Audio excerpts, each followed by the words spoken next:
Hi everybody, my name is Bryce Ayers, and in this course we're going to learn how to make a CRUD application with Angular. If you're not familiar with CRUD, it stands for Create, Read, Update, and Delete. So those are the basic actions we're going to take. So in our recipe app, we want to be able to create new recipes, we want to be able to read or get recipes, so be able to get all the information for them. We also want to be able to update our recipes or edit them, and we also want to be able to delete our recipes. So in our application, I've titled it Tacos and More, collection of our favorite taco recipes and more. So this will be a quick tour of the application we're going to build. So let's go ahead and take a look at best salad in the world. So we click view, see we're brought to a page. We got the nav bar up here still where we can still add a recipe if we want. We have a title, a short description, it tells us how many people it serves, ingredients, and instructions. So kind of all the basic things you need for a recipe. There's also a delete button up here. So that's the D in the CRUD where we can delete it. We can also go back to the previous page, or we can go into edit. So that's kind of the U or the update in the CRUD.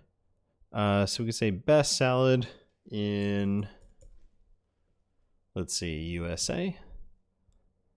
So that's where I'm from. And we can go down here, we can click save, and it'll take us back to the previous page. It says USA. So now it's updated. In this course, we're not going to have a database. We're just going to be persisting locally in our code, in our application. So won't change anything here, but we can always click, go back home. We can see it's updated there. So everywhere in our application should be getting that data, and we'll learn how to do that with services. We can also add new recipes here, where we can just put in tacos, my favorite taco recipe, and we could say it serves 5 people, and put a link to it.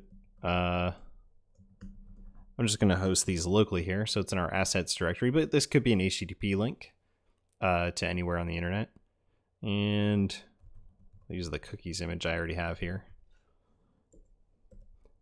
We can add instructions.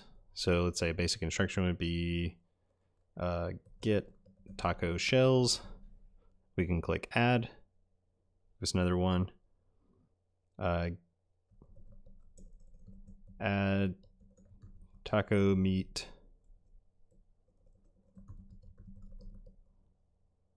to taco shell. And add the cheese. So kind of basic instructions. We also delete them if we wanted to and remove them. So amount, we could say 5. And the name will be taco shells. Let's add another one here. And we could say want 1 pound of taco meat. And probably another pound, we'll say, of cheese. Perfect. So now we can save that, and you see it's duplicated it here. We can view it. Tacos, my favorite taco recipe. Even though we have a cookies image, we could go get another image that would be of tacos, and would totally work. And you can see here, it's got all our information, all the instructions, and we can also delete this if we want, and it's gone. And we're back to the home page. So that's kind of a quick tour of what we're going to be building in this tutorial series. So stay tuned, and let's jump into it.